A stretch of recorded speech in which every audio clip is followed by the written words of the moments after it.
Babs is back.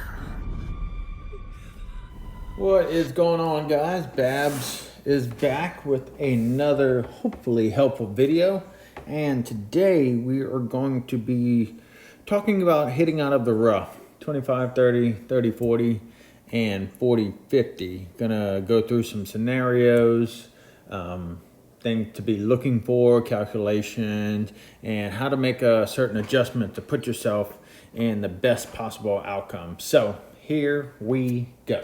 All right, so here we are, guys. Pebble number one. We are in 25-30 rough and 76 up 7. If I'm looking at this shot, I get about 78.5 yards.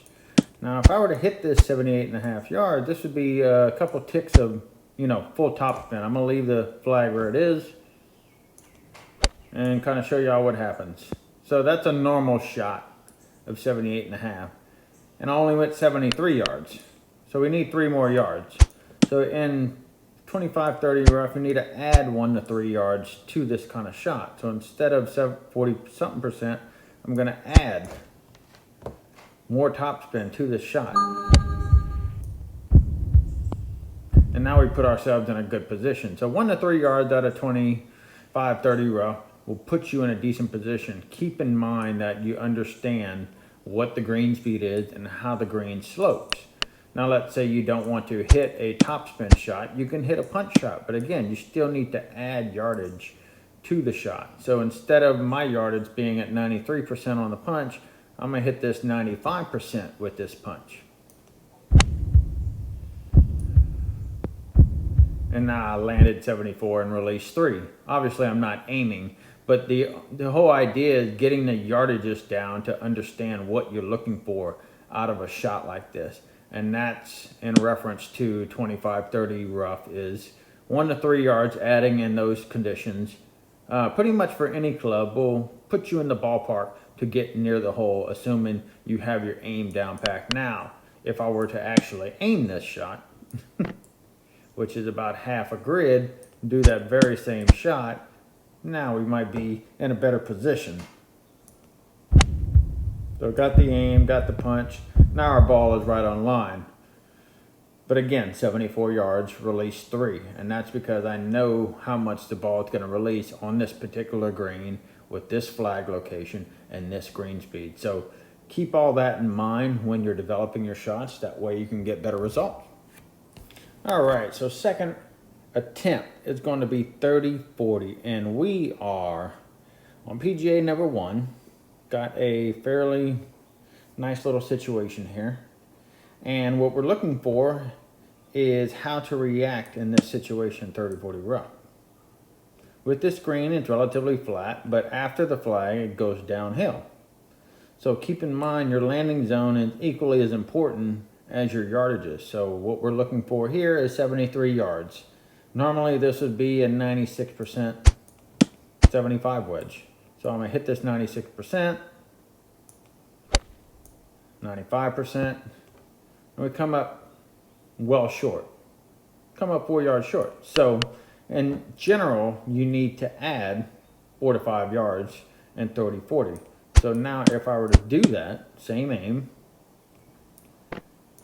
add those yardages. Now we get the right distance.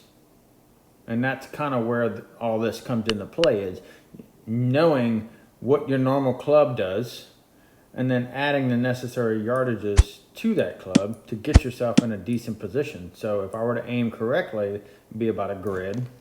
And then I would add the 4 yards to this rough. And now we're right on the money.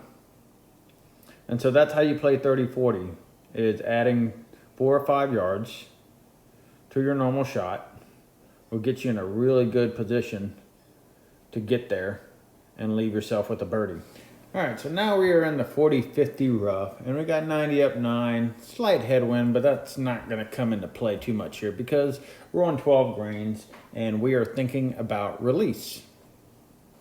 And so if you haven't, charted your club, just you put yourself right here on pebble or anywhere on the course that has a relatively flat green, and just go through the wedges and just hit 100% shots with full backspin and find out how much your yardages are with full power. And that way you can calculate shots and get an idea of what you need to do with your baseline numbers.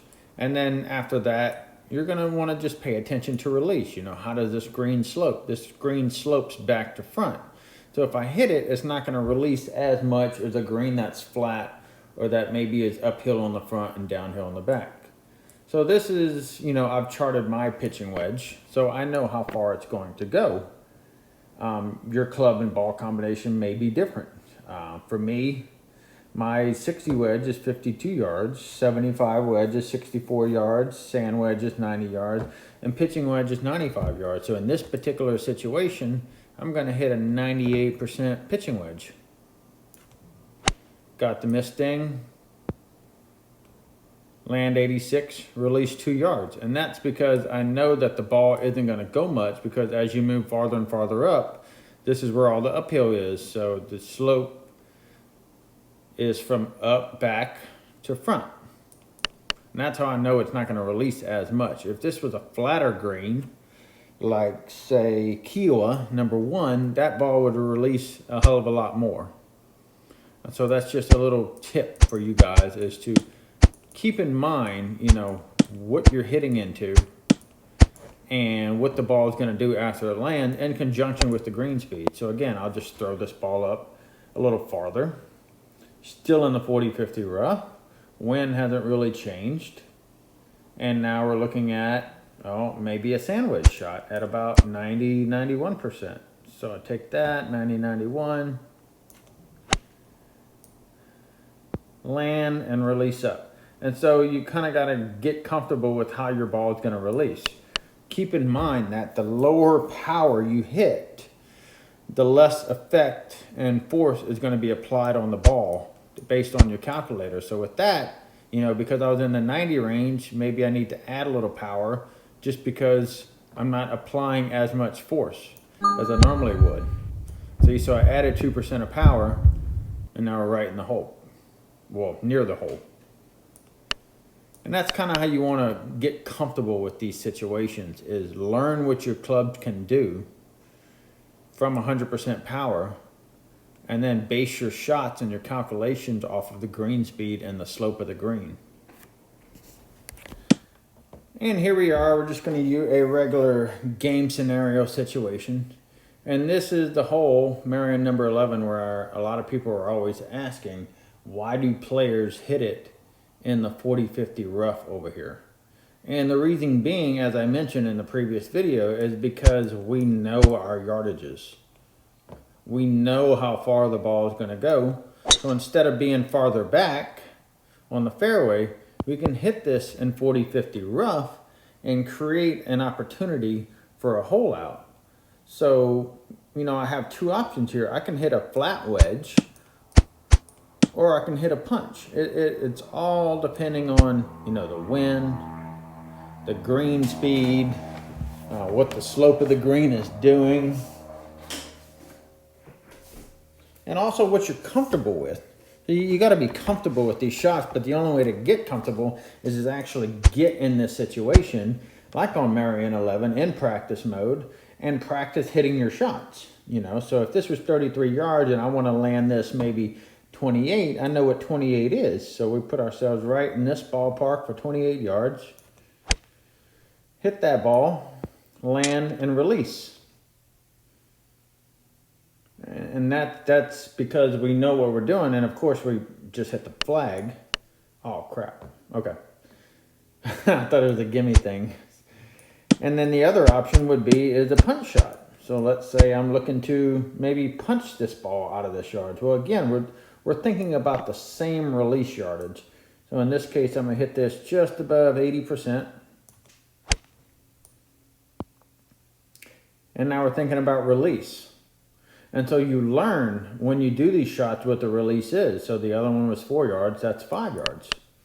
So then you go back and you say, okay, well, if that release is 5 yards on 12 greens, then maybe it'll release a lot less on 9 greens. And you can make the adjustment with your power as you start to learn what different green speeds do to different shots. So now that's 6 yards and I'm right on the money because I landed it 2 yards short. So start to play around with these situations as you're thinking about them, you know, and I can even go back and we can practice this all day long, you know, if you guys want. I can move myself, you know, a little bit back here and hit this out and maybe get a different wedge number. And you just practice, you know. You got to practice these things in order to put yourself in these positions to make these kind of birdie shots. So let's do this again. This would be about 90% with the wedge, maybe 91. You got heartbeats, hit, and bite. And that's all we're looking to do. We're just looking to improve our wedge game, looking to understand what happens with the wedges, all that good stuff. And that way you get more comfortable in these situations and people will be like, wow, you went in the 40-50 rough. That's so cool. How'd you know to do that? Because you've taken the time to understand what your clubs can do in this situation. So, you know, you can set it at low winds in practice mode. Put the wedges here. You can hit them to the green or you can hit them back to the fairway. You know, if I wanted to know what my yardages were and I took this out, went in the back view, I can put this back at the fairway, set this for the 100 wedge, right so, and just hit this into the wind and record, okay? And that kind of wind, the ball went 87 yards. Simple as that. So, you know, the resources are there at your disposal, just a matter of how you take the time to practice it in order to get better results. So, hope you guys enjoyed this rough video. Let me know if y'all have any questions, and I will see y'all soon. Take care.